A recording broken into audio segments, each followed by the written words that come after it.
Christine Packler, thanks so much for coming today. Thank you for having me. You're welcome. So Lola, I adore. She is so sweet and funny. Tell us about her character and how did you come up with such a great character?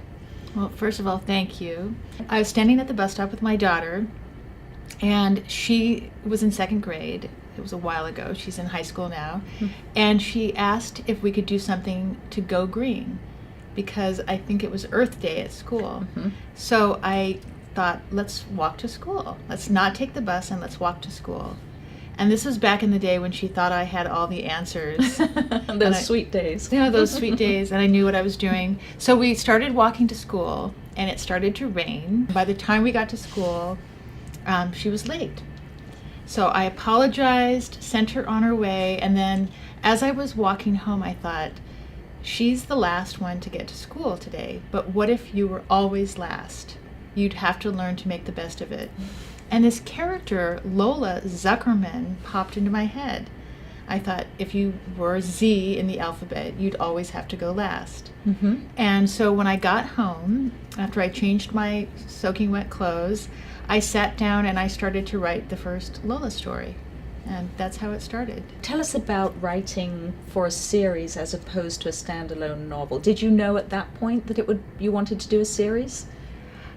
No, I didn't actually. But I wrote the first story, and then I think I set it aside, and another thing happened at school. My daughter was going on a field trip, and so I decided to take her experience, but give it to Lola and write another story.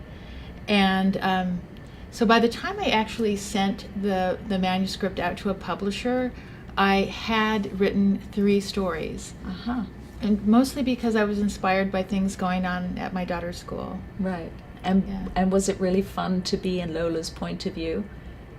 It was so wonderful. I love being in her point of view because I'm sort of a daydreamy, quiet person, but she's very loud and opinionated, and she says what she thinks. So it's wonderful to slip into her shoes and feel what that's like. A little bit of wish fulfillment. Exactly. Talking in all caps. I love it. What would be your top advice for people who want to write for children? I think the first thing I would recommend is to go to the library and go up to the children's section and start reading. And read what is being published now. Not just what you read when you were a child, although I think that's important too. But read what kids are reading nowadays. And then the second thing is to just sit down every day and write. Yes, bum in chair. Yes, bum in chair. Bum in chair. One of my friends and mentors is Patricia Riley Giff, and she said, just write 2 pages. You know, I know some people are doing this November. Yes, NaNoWriMo. NaNoWriMo. Yeah. So that's a lot more pages. But for a regular month of writing, if you sit down and write 2 pages, I mean, by the end of the month you have, what?